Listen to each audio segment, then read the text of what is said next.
Chapter 14. A Leader's Dream. Where the hell did this rain come from? I don't remember the weather girl with the 6 o'clock news saying anything about this, Todd said in an attempt to ease the tension. For the last day and a half, they had traveled on roads blocked by rocks, trees, and vehicles, all placed there by people trying to protect themselves from the tens of thousands of people leaving the metropolitan areas. On more than one occasion, they were able to drive around, but a few had been constructed in areas reinforced by natural terrain. In those instances, Karnak did what he normally would never have done. He turned around rather than devise a plan to kill those in control and remove the barricades. Each time Karnak ran into an area with strong barricades, he thought about how important they would be if the Chinese invaders were to make it to the area, that, and the fact the people were still Americans trying to protect themselves and their families. Karnak thought about what Todd had said, and a slight grin came across his face. Good to hear the forecasts are just as accurate as before. You know, that always bothered me about the whole climate change bullshit.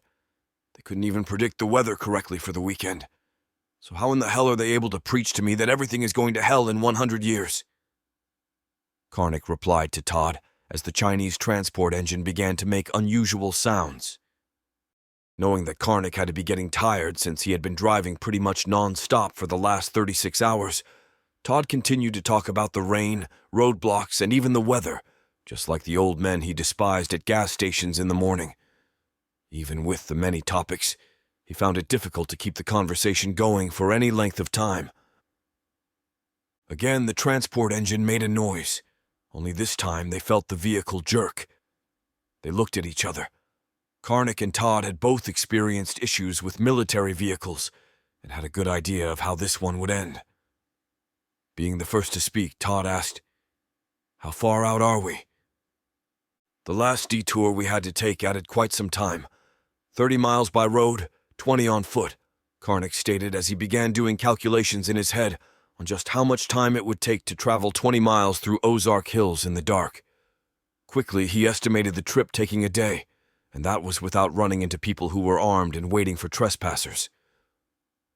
Feeling the vehicle shake as the engine acted up once again, Karnak began looking for a gravel road that would take them in the direction of town and prevent them from running into yet another barricade. Within a mile, he spotted just what he was looking for as the lights caught the reflective sign of the county road. Only slowing the transport down enough to make the turn safely, Karnak read the sign as they turned. Swinging Bridges Road. "Shit!" Karnak said after remembering his father taking him to the woods and wire bridges as a child.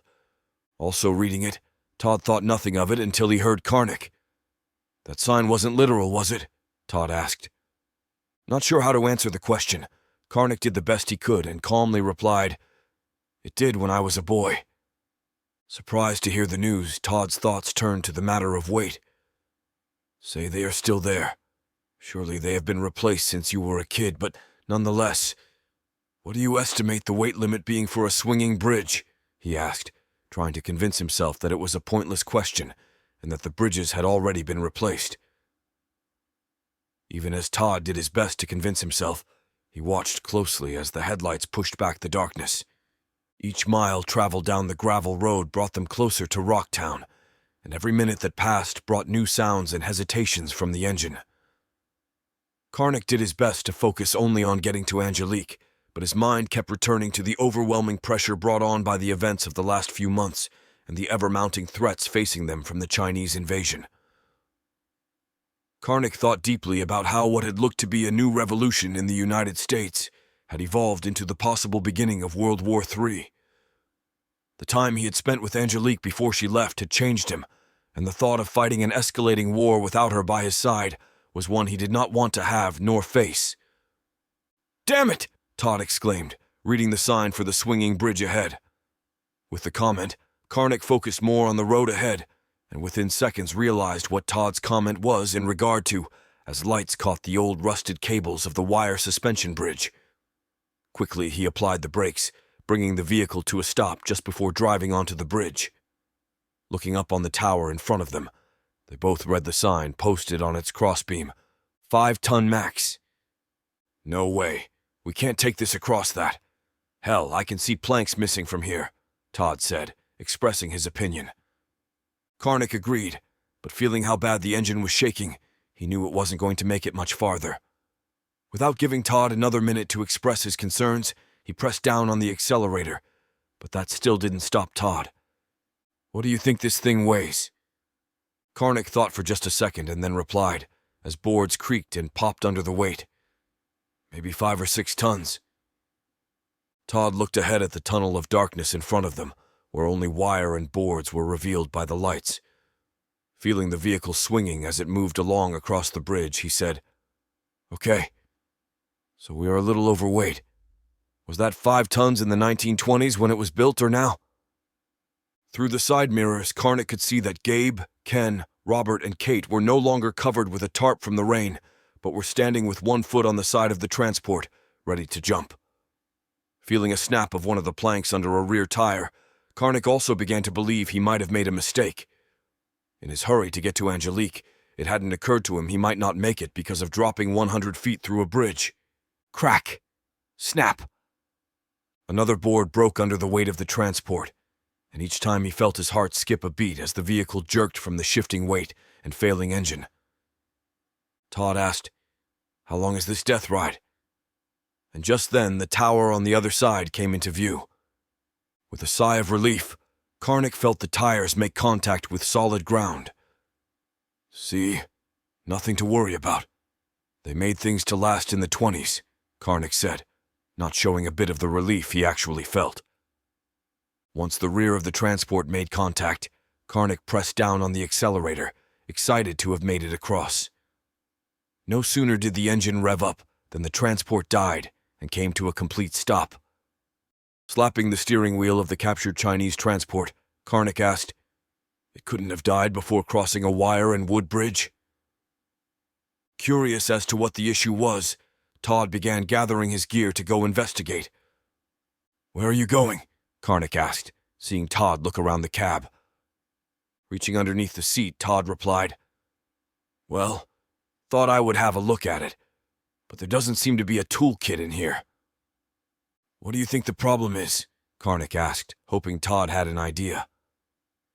With a smile on his face, Todd looked up to Karnak and said, "It was made in China."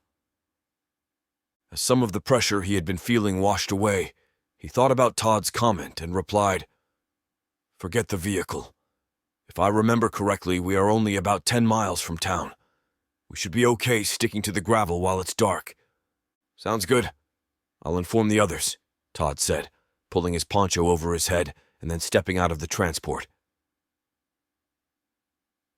Averaging 3 miles an hour, the 6 of them walked in the dark, keeping to gravel roads when possible. Cautiously, they walked by houses with the faint light of oil lamps and candles burning inside. On more than one occasion, the occupants of a home came running outside with a lantern and gun to see why the family dog was barking. Each time, the 6 of them knew there was no chance of being spotted as the owners held the light up, succeeding only in blinding themselves from seeing any threat beyond 20 feet. With the sound of rainfall covering their footsteps, they continued to walk without worry. Though the rain made it miserable, it helped cover their passage down the road and through the fields.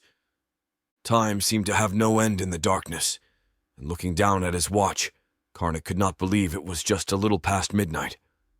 Tired and with only a little over an hour's walk left to town, Karnak spotted a barn in the distance as lightning lit up the area. Slightly changing their direction of travel, Karnak thought it would be a good idea for them to use the opportunity to get some rest before carrying out their mission to rescue Angelique. After a quick inspection of the barn, Karnak gathered everyone around before speaking. "We do not have but an hour's walk to go. I know you're all tired and wet, so let's use the next 3 hours to get some rest and dry out. I'll take first watch." Unable to allow Karnak to take first watch and not rest, Todd expressed his opinion.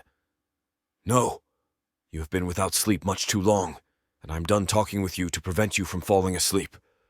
I will take the first watch, and Ken will take the second."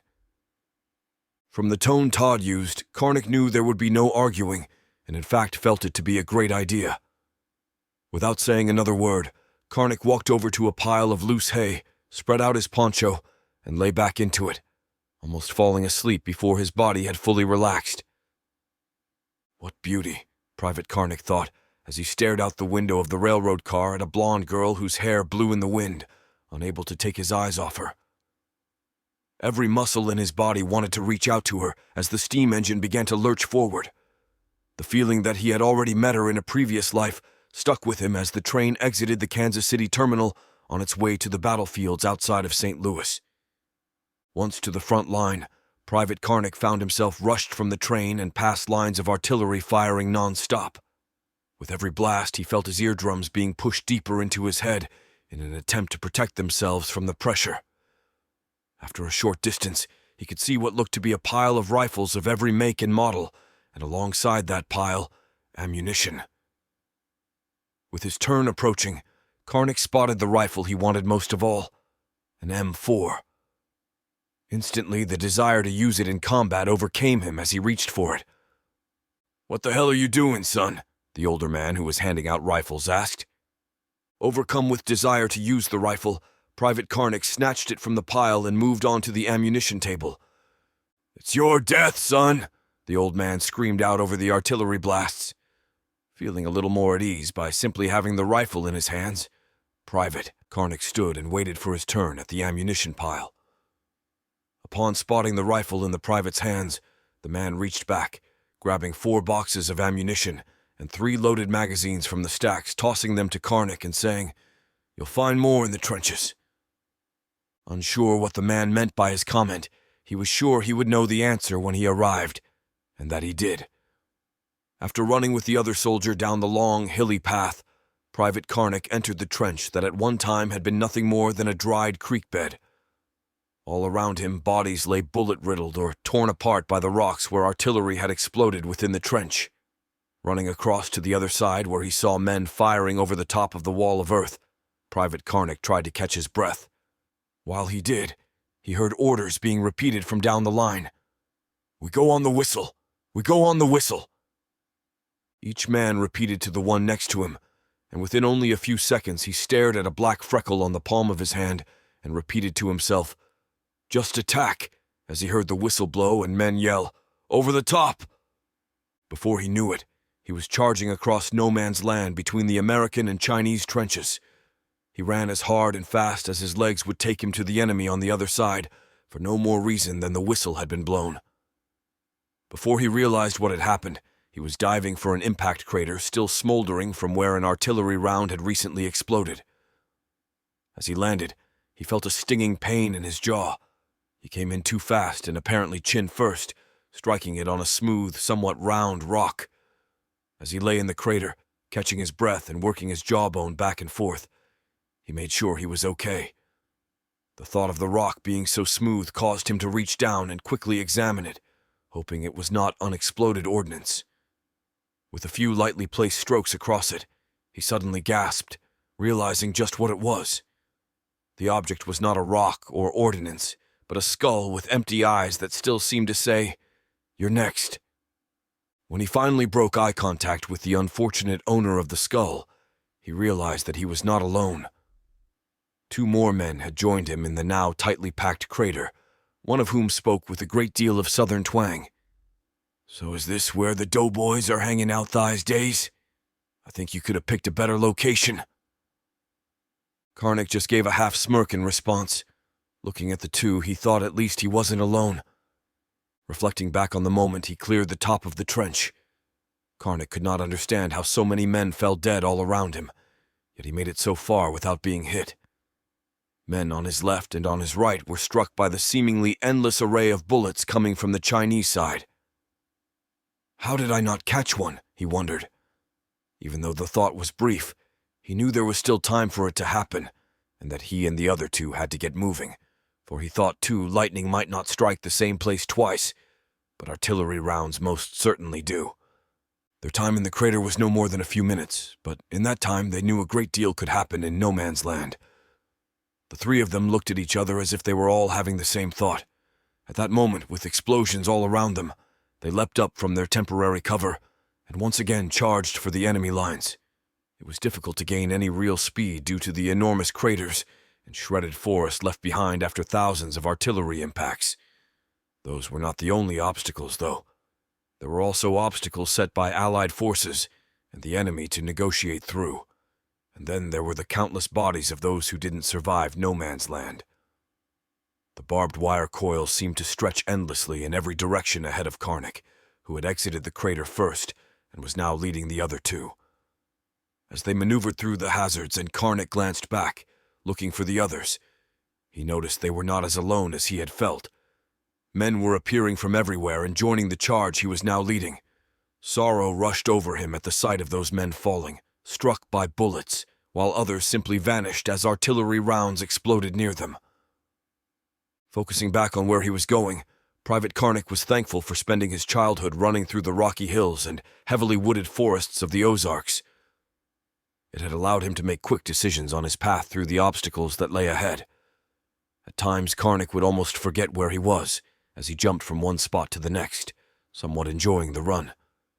Each time it ended as his foot landed on something soft that looked like a blackened rock, but turned out to be human remains as his foot would sink inside. Closing in on the enemy position, Karnak raised his M4 rifle and fired without slowing down, and in front of him, he saw the bullets strike their intended targets, but with everyone that fell, it appeared 10 more popped up. Frustration overtook him as he emptied one magazine after another. With the last full magazine in his rifle, Karnak looked for cover to reload from the boxes of ammunition in his pocket. Spotting a crater much like the one he had exited just moments ago, Private Karnak ran in its direction. Approaching the edge, he felt a sting in his chest and felt as if he were falling. "You wake him." "I'm not." "Hell no, you do it. I saw what he did to those UN guys outside the gate," Ken said, refusing to be the one to wake Karnak as they watched him tossing in the hay. Todd walked over. "You damn chicken shits!" A few feet from where Karnak tossed in the darkness, Todd began wondering what to expect when suddenly Karnak jumped up, taking in a deep breath that was heard on the other side of the barn. Quickly stepping back, Todd turned and walked toward the others while announcing, "Time to get up." Stretching, Karnak reflected back on the dream he just had and thought about just what it meant. He knew the woman at the station represented Angelique, but the rest was much more difficult, though he did believe the dream was his subconscious telling him to stay mobile when he engaged the enemy and not to get entrenched.